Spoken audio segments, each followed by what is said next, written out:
Chapter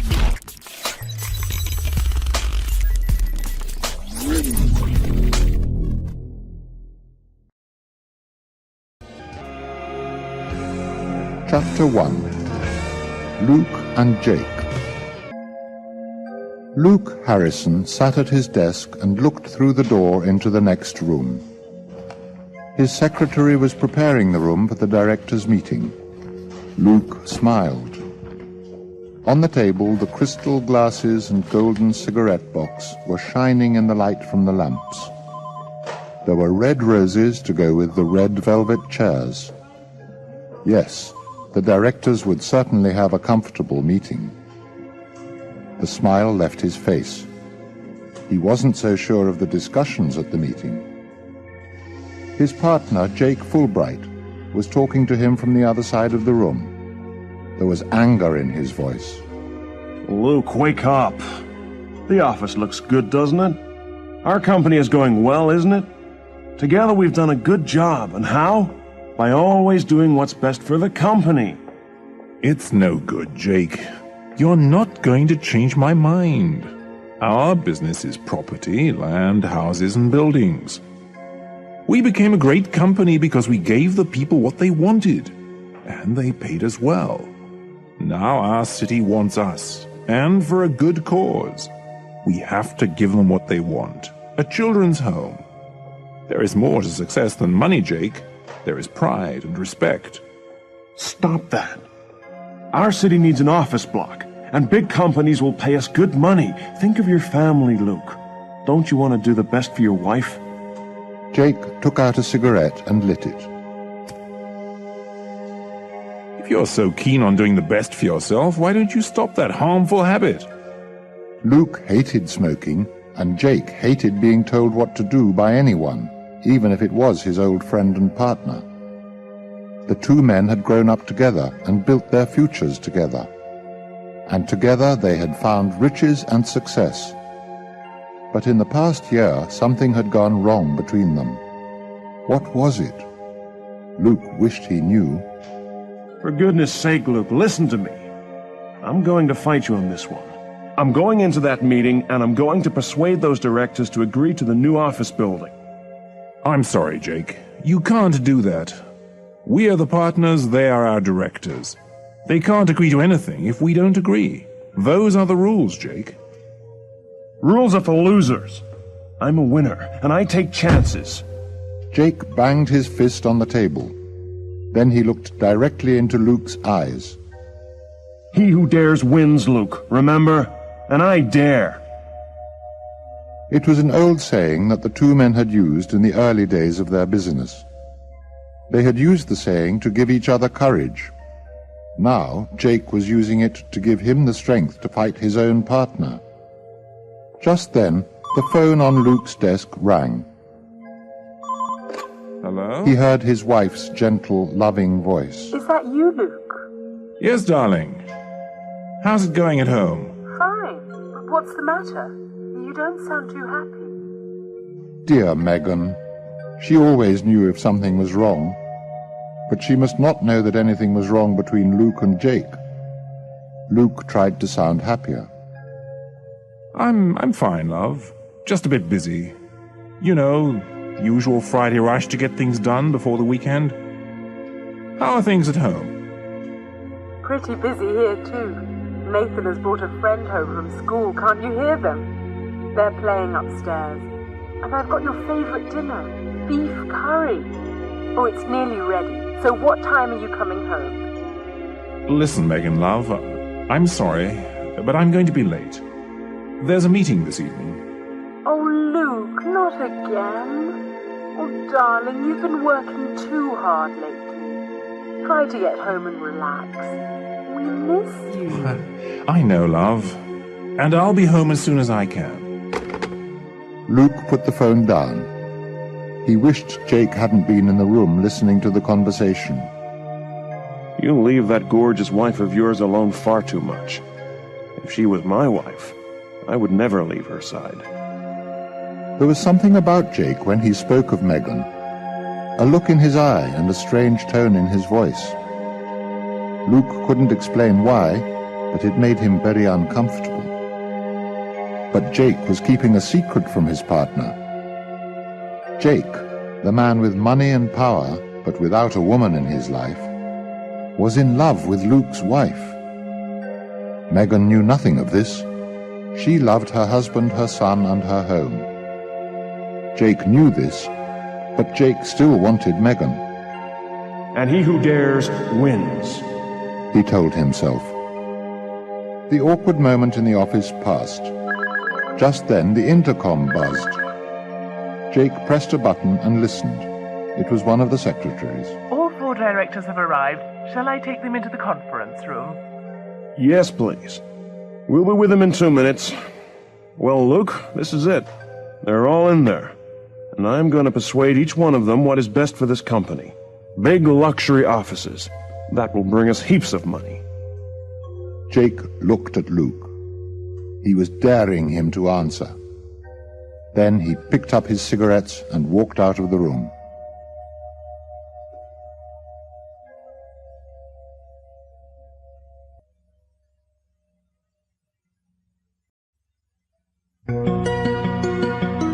Chapter 2. The Accident. Jake was the first to leave the meeting. His face was red with anger. The directors had not agreed to the idea of constructing a new office building, but worse, they had refused to listen to any plan which both Jake and Luke did not agree to. He walked past the secretaries and out to his car. He didn't say anything to Luke because he didn't want to fight him. Not yet. He was going to try once more to change his mind.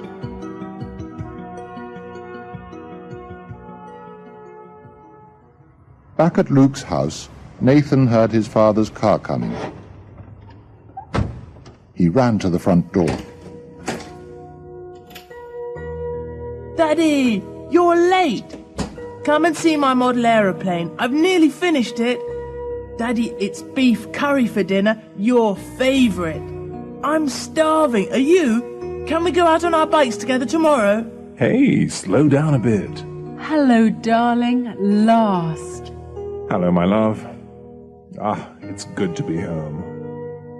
They all went into the living room to enjoy the evening together. The next morning, as they were having breakfast, the telephone rang. It was Jake. Hello? Good morning, Luke. Listen, I've got an idea. Why don't we go out hunting? It's been a long time since we went hunting together. Maybe we can bring a rabbit home for Megan to cook. Luke was pleased that Jake was in a good mood, and although it was Saturday, Luke decided to go out with Jake. It was a chance for them to do something together as friends, just as they used to do in the past. Good idea. Let's do it. We'll go in my car. I'll come and pick you up in an hour. I need to clean my gun first. I haven't used it for ages. It was a glorious day, a perfect day for hunting. The sun was shining through the trees, the birds were singing. As they walked through the woods, Jake started talking about work and the office building. Oh, come on, Jake. Let's forget about the office building for today and just enjoy ourselves. Life isn't that simple, Luke. We have to pay for everything, even days out in the woods. That's why we can't afford to build children's homes, Luke. Jake, I told you. The city needs the home, and we have almost promised we're going to do it. It's the right thing to do. The right thing to do is what's good for us, not the others. Oh, come on, Jake. Let's just hunt rabbits. Now, what's that I see over there? Looks like a nice, tasty dinner to me. Luke picked up his gun, so did Jake.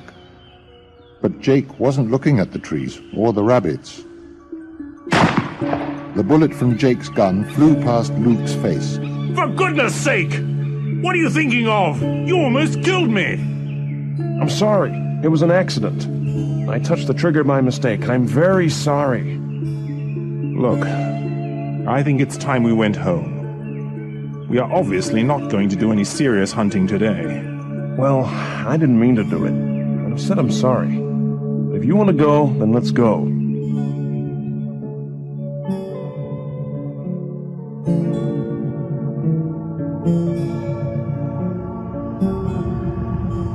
two men sat in the car and stared at the road in front.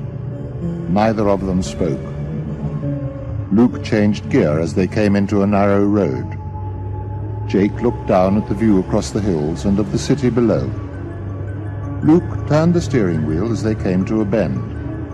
There, approaching them, was an enormous lorry on their side of the road. Luke shouted, Get onto your own side of the road! But the lorry driver didn't notice them. He wasn't looking at Luke's car. He was looking at the pleasant view below. Move over, you idiot!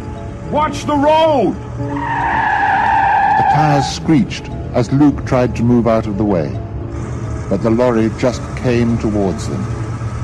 Luke turned the steering wheel again, fast. The car left the road and disappeared over the side of the hill. For a moment there was silence as the car flew through the air.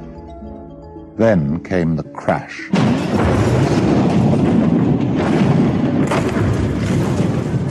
Neither of the men heard the noise or felt the flames as the car exploded. Their burnt bodies were thrown out of the car and onto the grass.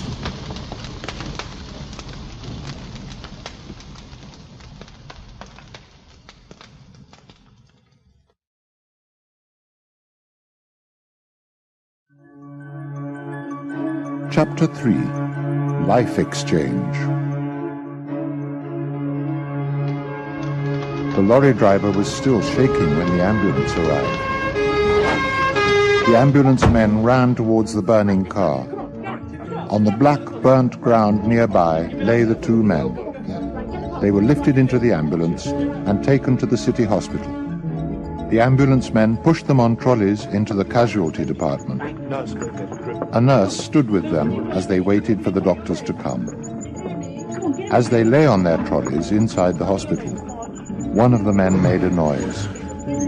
The nurse spoke to him. Hello, can you hear me? Can you tell me your name? The burnt man turned towards his burnt friend on the other trolley. He put his hand onto his friend's hand. Jake. But that was his last word. He died with his hand in the hand of his friend. Can you hear me? Jake, did you say? The nurse lifted the dead man's hand away from his friend's and laid it across his chest. Megan looked at the clock and told herself not to worry. Luke was probably having a drink with Jake. He would be home soon. A telephone rang. Hello? Hello. I'd like to speak to Mrs. Megan Harrison, Luke Harrison's wife, please. Yes, that's me. Who's speaking, please? I'm Police Constable Smithers, from the City Police Station. Mrs. Harrison, there's been an accident. A car accident. Rather serious. Megan caught her breath. Oh, no. He isn't... Now, keep calm. Your husband is alive, but he is very badly hurt. Now, can you come straight to the casualty department at the city hospital, please? Would you like me to send one of my men to come and get you? No, thank you. I'm coming now. Right away. Megan drove, praying all the way. Oh, please, God, let him live. He's such a good man, a good husband, a good father. She fought her tears as she drove to the hospital. She quickly found the policeman at the casualty department. Hello, Mrs. Harrison. Now, try to relax. I know it's difficult. Your husband's car crashed and went off the road. It was quite bad. The car caught fire and the two men were badly burned. We found the number plate of the car, so we were able to find its owner. One of the men died. We were able to identify your husband because he was holding his wedding ring in his hand. A nurse will take you in to see him. Shortly afterwards, a doctor came into the room. He sat down on a seat next to Megan. Mrs. Harrison, I'm Dr. Ramsay. I've been looking after your husband. The doctor looked kindly at Megan and held her hand. We are doing everything we can to save him, but he's in a coma, so he won't know you're here. Is he going to die, Doctor? We hope not, but we must prepare ourselves. Megan could no longer see the doctor's kind face. Her eyes were filled with tears. Oh, Doctor! What about his friend, Jake? There was nothing we could do for him. He died when he arrived here at the hospital. Now, come with me. Your husband is covered in bandages, so you won't see much of him. But we all believe it helps the patient to have a loved one nearby, even when they're in a coma. Megan followed the doctor to a small side room at the end of a ward. The man under the bandages knew nothing and nobody. Oh, Luke. Well, I suppose it's better right now that he doesn't know anything. I mean, he would be in terrible pain if he were awake, wouldn't he, Doctor? Yes. You know, Mrs. Harrison, even if he recovers, he might not remember much. He might have amnesia. But it would pass, wouldn't it? Hopefully, yes, in time. Now, let's leave the nurses to take care of him. Go home and get some rest. We will call you if we need you. And come back tomorrow morning.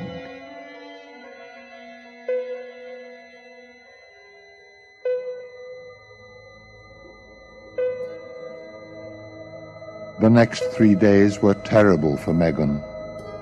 She sat at the side of the bed, waiting for signs of recovery. Then, on the third evening, the head under the bandages moved. Megan saw the eyes and the lips move slowly. Oh, Luke, my love. Luke, darling, can you hear me?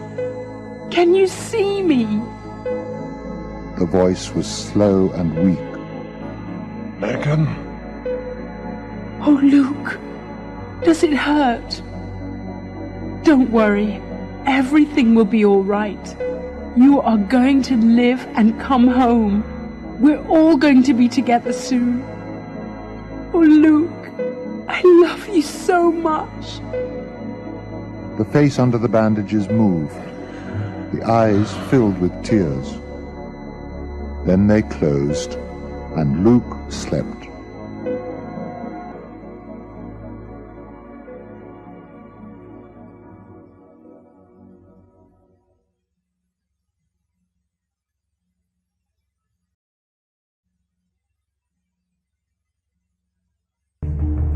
Chapter 4. New Life, Old Habits. The nurse touched the bandages around Luke's head and smiled at him. Well, this is it. Now will you take it off, Luke, or should I? It was the last bandage after the last operation. For 6 months, doctors had cut skin and repaired the terrible damage from the accident. Luke had been very patient and had been waiting for this moment. You do it, nurse. It's the last time for you. I'll just watch the good work. He looked into the mirror, and he couldn't believe his eyes. It was like magic. There were a few tiny lines, but apart from that, it was the same good-looking face of the photographs of Luke Harrison before the accident. The same photographs that the doctors had used to recreate the face. And they had got it right. Luke's eyes filled with tears. Oh, I don't know what to say. Well, I look exactly like I did before. It's just perfect. I'm very happy for you, Luke. But you had better go home to your wife before we all fall in love with you. And here she is. Megan walked into the room carrying a suitcase to take his things home. She put down the case and threw her arms around him. Oh, Luke! I've got my old Luke back again. Come on, let's get you home, where you belong. They drove away from the hospital. It was so nice for Megan to sit in the car with her husband at the wheel again. But she noticed that Luke suddenly seemed sad. What is it, love? Aren't you happy? Yes, but I'm so sorry that Jake didn't have the same luck. Do you mind if we stop at the cemetery? I'd just like to see his grave. Megan wondered why he didn't want to go home first. But it was true. Luke had not yet actually seen the grave of his old friend and partner. He had been very sick at the time of the funeral. Of course, love. We'll stop off first and buy some flowers. At the graveyard, Megan put the flowers onto the grave. Then she stepped back to let Luke have a moment alone. Luke went down on his knees and cried. Oh, Jake. My true friend. How is it you and not me? How can I live without you? I'll never forget you. Never. Megan waited for a little while. Then she went and took him away from the grave. They walked back to the car in silence. Luke drove them home. As they walked to the door, Nathan ran out. He threw his arms around Luke. Daddy, oh Daddy, I'm so happy you're back. Nathan pulled Luke by the hand and took him into the living room. I want to see you here by the fire, just like the old days. Oh, Daddy, I've missed you so much. I'm going to make sure that nothing bad ever happens to you again. The family had dinner together. Megan poured them all some wine. Here's to our family, together again. And forever.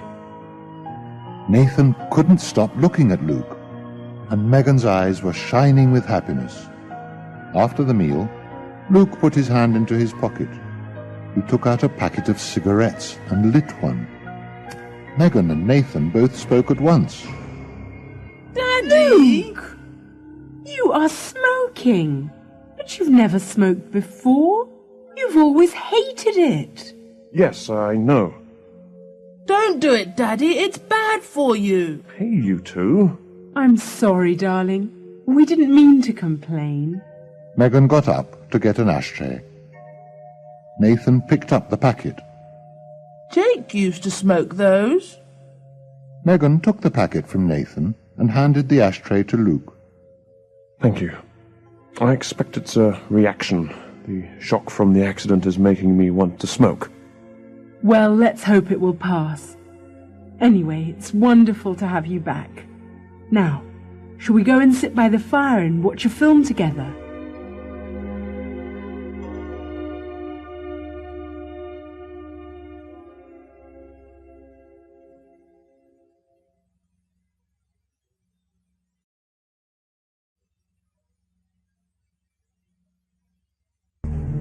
Chapter 5.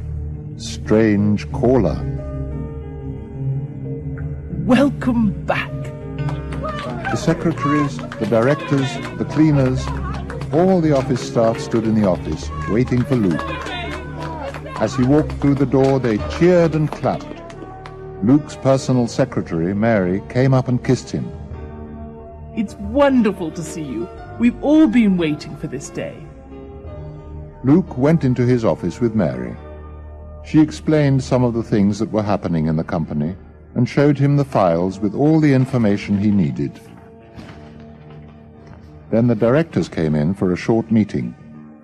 The company had managed very well without the two partners, but everyone was glad to have one of the heads of the company back in control.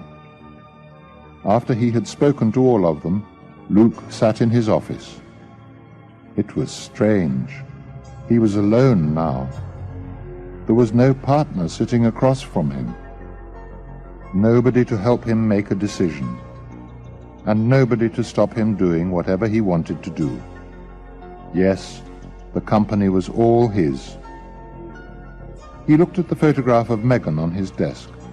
Suddenly he wanted to be with her. He went out and bought some flowers and champagne. Then he went home.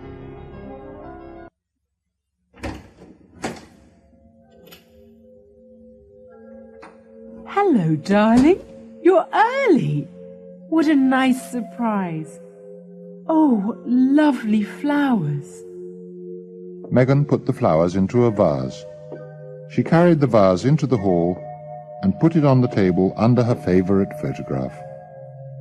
It was a photograph of Luke, handsome, happy, with kind, smiling eyes. Later that evening, they drank the champagne together. To a wonderful new start. Cheers, darling. Cheers.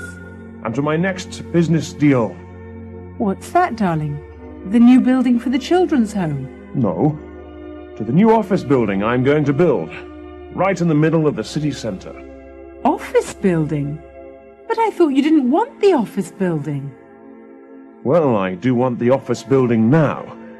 I am going to name it after Jake. The Fulbright Centre, luxury offices. But you wanted the children's home so much. And the city is expecting you to build it. Luke looked at Megan. His eyes were wet with tears.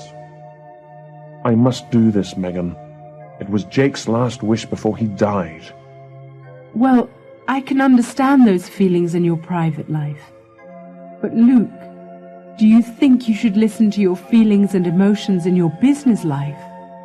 He was my partner, Megan. He died and I lived. I owe him this. Just then, the telephone rang. Luke went out into the hall to answer it. He picked up the phone and heard a strange noise. It was a voice. Well, like a voice, but strange.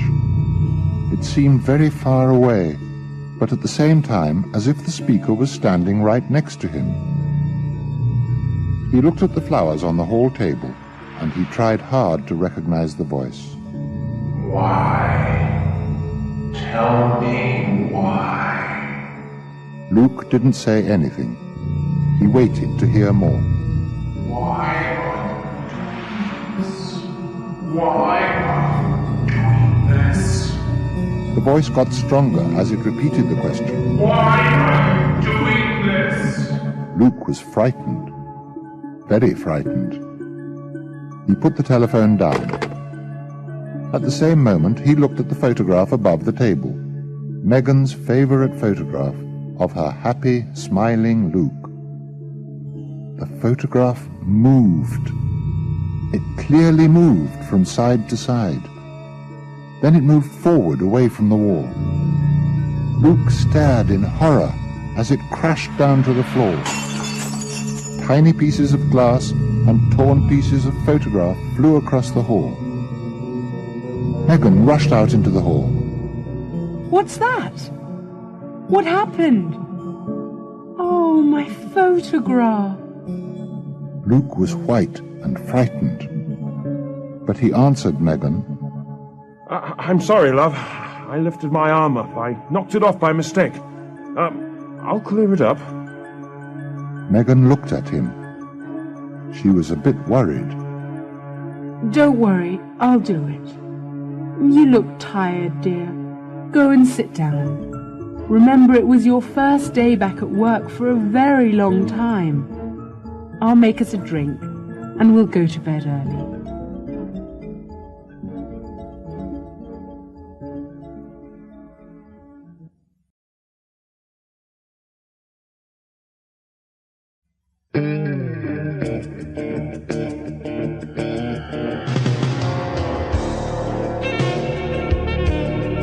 Chapter 6. Suspicions. Cheers, darling, and a happy birthday. Megan lifted her wine glass and looked into Luke's eyes. And many more of them, together. She kissed him, and they drank their wine. Nathan looked at the barbecue.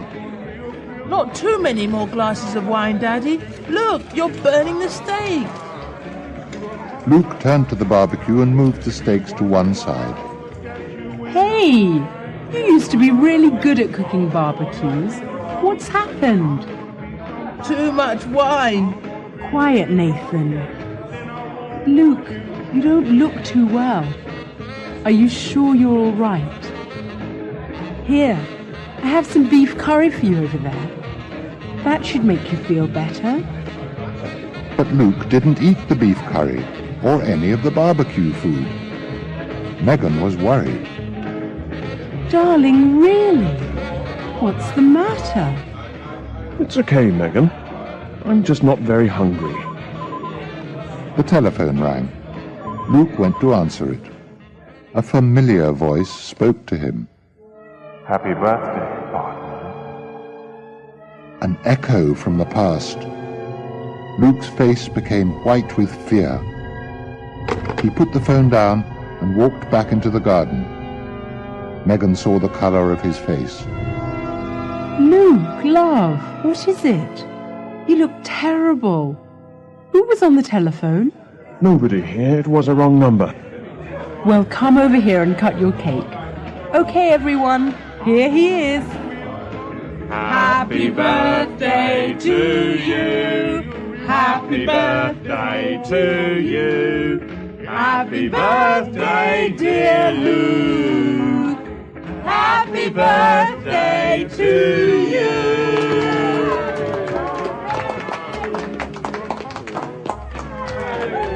All the guests cheered and clapped. Luke cut his cake and handed everyone a piece. Soon he was laughing and joking with them all.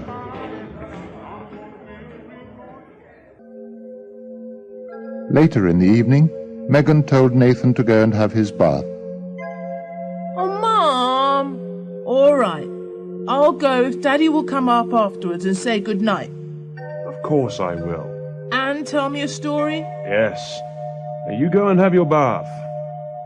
Nathan came out of the bathroom, clean, tired and happy. Luke was sitting on his bed, waiting for him. Hey, Daddy, aren't you glad you had that birthday? I certainly am. Daddy, will you tell me that story? You know, the one about the fisherman and his wife, the way you used to tell it, with the funny voices. What story is that, Nathan? Oh, you know, Daddy, our story. I'll be the fish and you'll be the fisherman. I don't think I know that one, Nathan. Oh, don't tease me, Daddy. Of course you do. We've done it 1,000 times. Well, I suppose I just don't remember it then.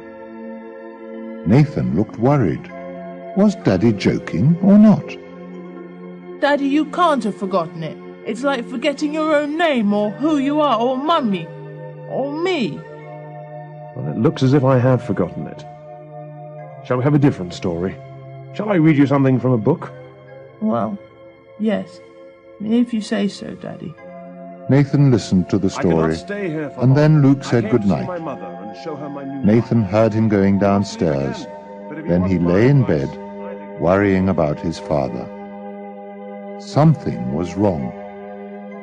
Why didn't he know how to do the barbecue? Mummy was worried too.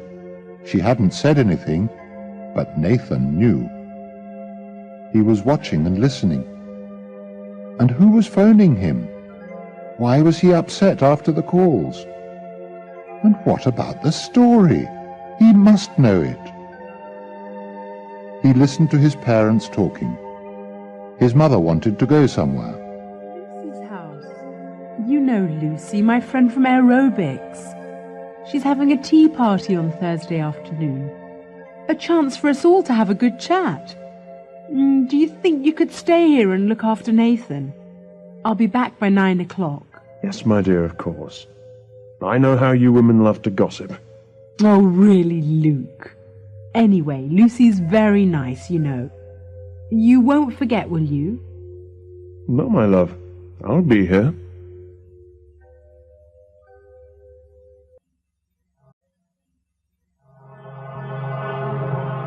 Chapter 7. The Psychic. Megan sat in the garden, enjoying the late afternoon sun with Nathan. They looked up as Luke walked across the grass. Hello, dear. Did you have a good day? Fine. You see, I told you I would remember. Nathan and I are going to have fun while you ladies chat. Isn't that right? Megan laughed and went to get ready to leave. She drove in her own car to her friend's house. The front door was open and she walked into the hall. Lucy saw her. Megan, come in and join us. I'm so glad you came. So am I. Oh, look at that table. Lucy, you shouldn't have done all that. The table was laid with all kinds of sandwiches, pies, cakes and biscuits. There were pots of different kinds of tea from all over the world. Come over and say hello first. You know most of the people here, but I want you to meet someone. Megan followed Lucy across the room. Rose is a very special person. She can see into the future. She can see beyond our world. She's amazing. You mean she's a psychic? Yes. Isn't it exciting? Megan looked at Rose. She was a pretty woman with bright eyes. She looked up as Megan walked towards her. Rose, this is Megan. Hello, Megan. Rose held Megan's hands and looked into her face. Suddenly, Rose became very still. She seemed to be frozen or hypnotized. She stared deeply into Megan's eyes, and when she spoke, she sounded shocked. Oh my God! Your husband is dead! No, he can't be. He's at home, looking after our son. Megan took away her hands, and Rose's face turned white, her eyes closed, and she fell to the floor. Lucy ran to her. She's fainted. She has seen a death. It can't be true.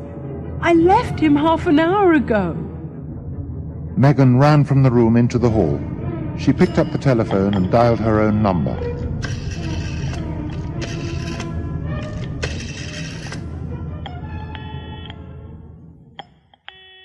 Luke answered. Hello? Luke? Is that you? Well, yes. Who did you think it would be? Oh, nobody. Nothing. I just wanted to check that everything was all right. Megan, I am able to look after a 7-year-old boy, you know. Megan walked back into Lucy's living room. Rose was sitting on the settee drinking tea. Nobody said any more about it. Megan tried to forget about it. She had something to eat and chatted with different people. When she was back at home that evening, she told Luke what had happened. Luke became strangely angry. Why do you listen to these stupid old women? I know you shouldn't have gone there. Come on, Luke. There's no need to get angry. She isn't a stupid old woman, and she didn't mean to hurt anyone. Hurt? The woman is dangerous, filling your head with lies, and you silly enough to believe her. Luke, please don't shout. Nathan will hear you. But Nathan had already heard them both, and he was frightened. Mummy, come up and say good night. I'm coming, love. Upstairs in his room, Nathan was almost in tears. He put out his arms and held Megan tightly. Why is Daddy so angry, Mummy? What's the matter with him? He's not the same. He couldn't do the barbecue. He doesn't even remember our fisherman story. Don't worry. It's because of the accident. He's lost a bit of his memory. The doctors told me that might happen. But why is he angry about the lady at the tea party? I don't know, darling. I expect it's all because of the accident. He was very ill for a long time. But he'll get completely better soon. Don't worry. What about the people on the telephone? What people? There is nobody on the telephone, darling. You're imagining things. Now, It's very late. Time for boys to be asleep. And you've got the football match tomorrow, haven't you? You'll need lots of energy for that if you want to win. We will win, Mummy. You'll see. I'm sure you will. So, go to sleep now. Megan kissed Nathan and turned off the light.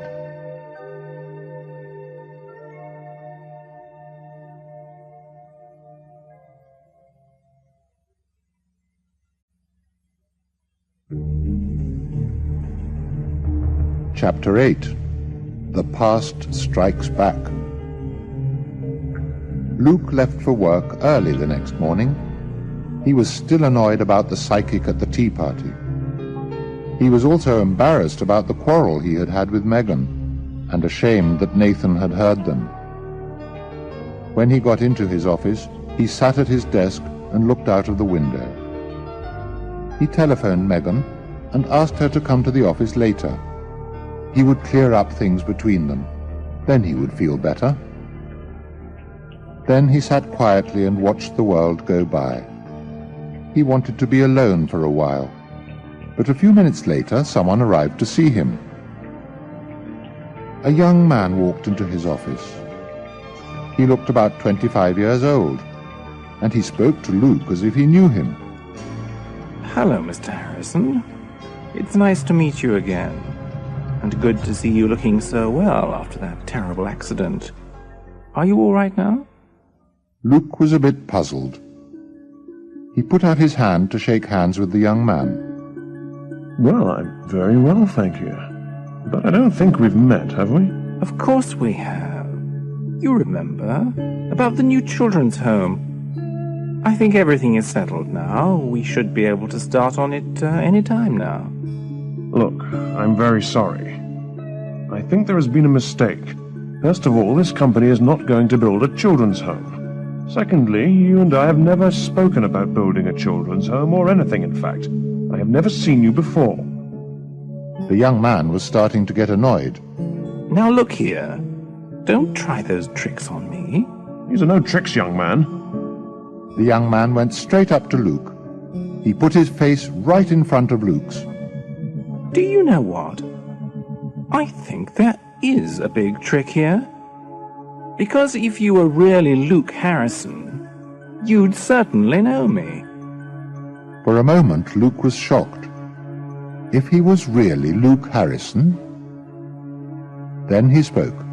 Now, just what exactly are you trying to say? I advise you to think carefully before you say any more. Don't think you can threaten me. It's you who is in the dangerous position, not me. That's enough. Just get out of my office. Now! Luke walked towards the young man, and the young man walked towards the door. But as he opened the door, the young man had the last word. Remember, he who dares wins.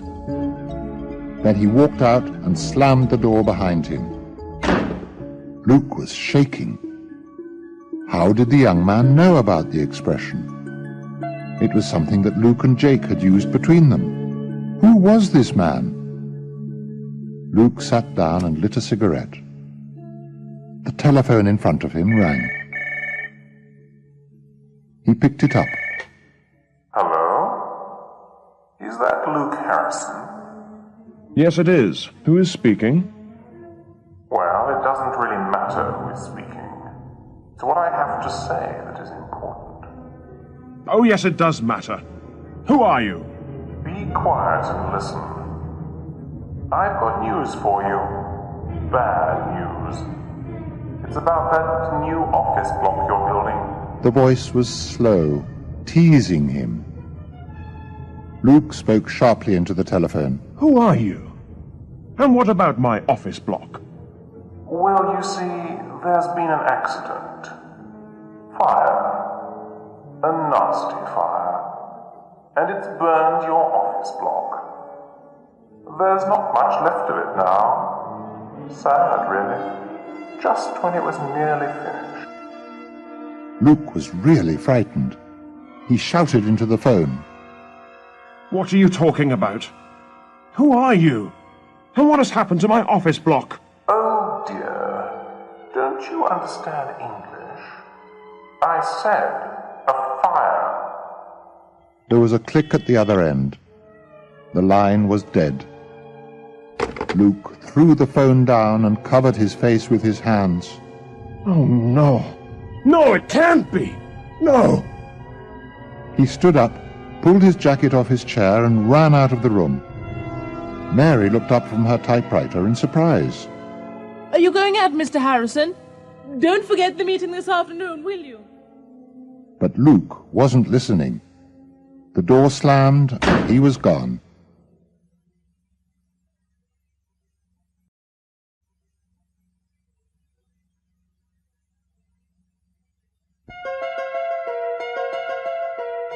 Chapter 9.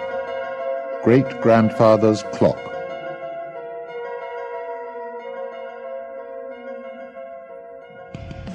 Megan sat at the other side of the desk and talked to Luke's secretary. Megan liked Mary. She was glad that Luke had someone like her to look after him. I was at home cooking and Luke telephoned me. He told me to come here because he had something to tell me. That's funny, because he isn't here. He went out in a hurry. But why don't you go and wait for him in his office? It's more comfortable in there. Yes, I think I will. She went and sat down in Luke's office. Then she noticed something. Oh, that's strange. His clock has stopped. It has never stopped in all the time he's had it. She walked over and looked at it. Luke had always loved the clock.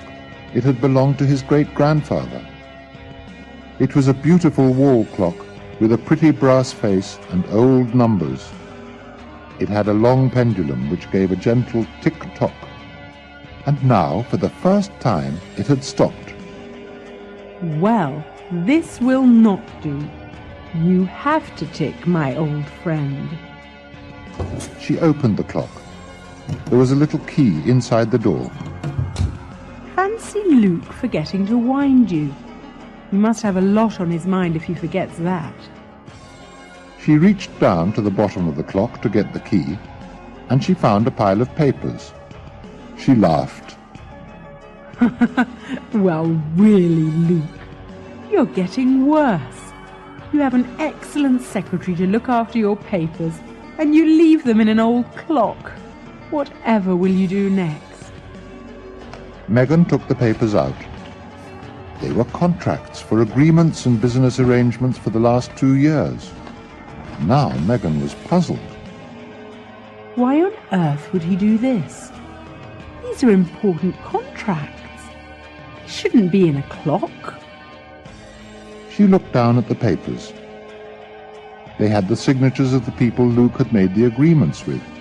Signatures, stamps, dates.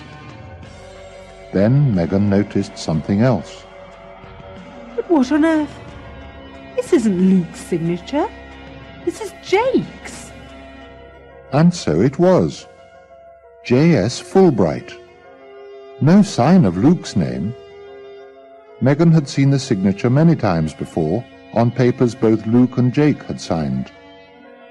But these papers must have been signed in the last 2 years, after Jake died. Why is he using Jake's signature? Why isn't he signing in his own name? Then Megan realized something else. Only Jake could write that signature. It was a very personal one. Luke had often joked with Jake about it. Eccentric, Luke had called it.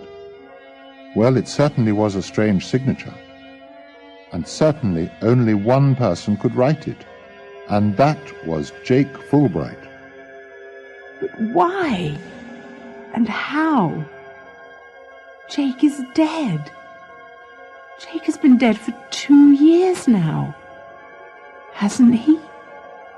Then Megan felt a sick feeling in her stomach. She looked at the ashtray and cigarettes on the desk. Jake's brand of cigarettes. She heard a voice in her head, the voice of the policeman in the hospital. We identified your husband. because he was holding his wedding ring. Not wearing, holding. Megan remembered the many strange things that her husband had done since he came home. Building the office block, not the children's home. Forgetting Nathan's story. Not liking beef curry. Smoking. Your husband is dead, is what Rose at the tea party had said. Why had Luke been so angry about it? And what had Rose seen? Something was wrong. Horribly wrong. Megan took the contracts with Jake's signature and put them in her handbag. She was going to show them to Luke tonight. She was going to demand an explanation. The man she had brought home from the hospital was not her husband. Of that, Megan was sure. But she wasn't sure what to do about it. And what did it all mean? Where was the real Luke? Megan remembered the strange telephone calls. Luke had been very frightened. Who had telephoned him? Suddenly Megan was very frightened too. She picked up her keys and went out of the office. She walked past Mary. Are you leaving, Mrs. Harrison?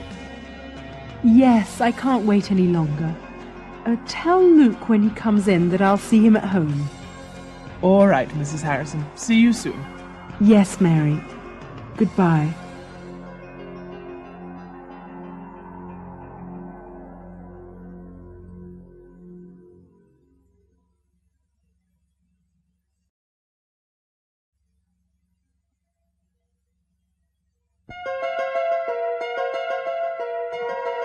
Chapter 10.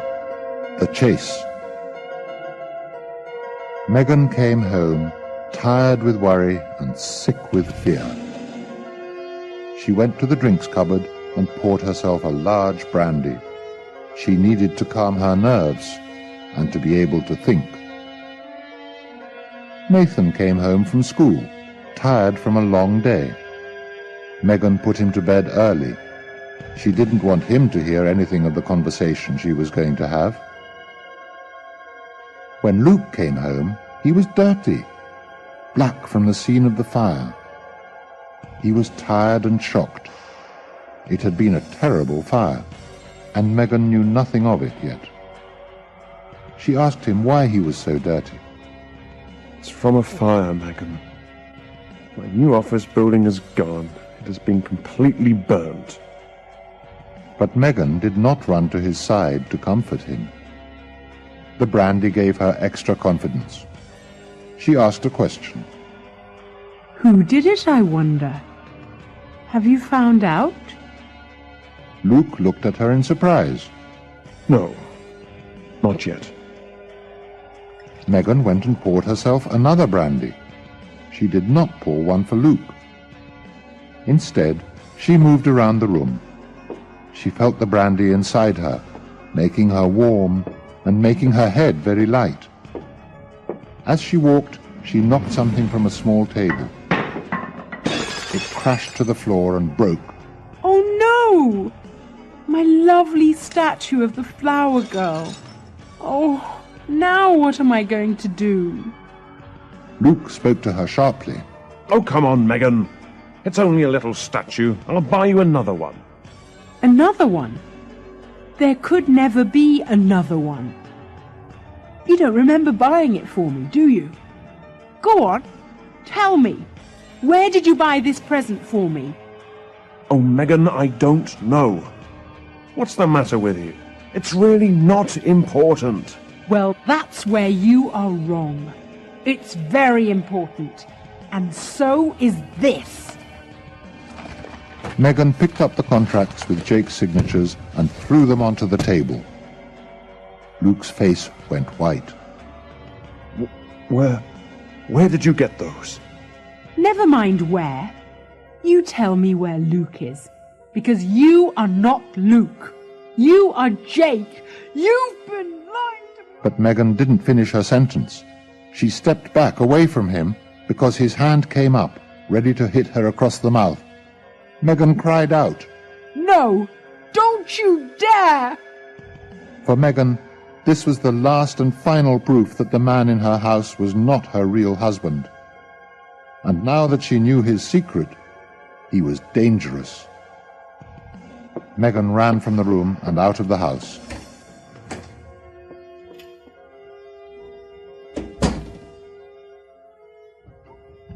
She got into her car and drove into the road. She needed to be away from him and to think.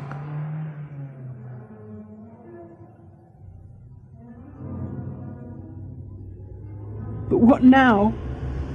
What can I do about it? It started to rain.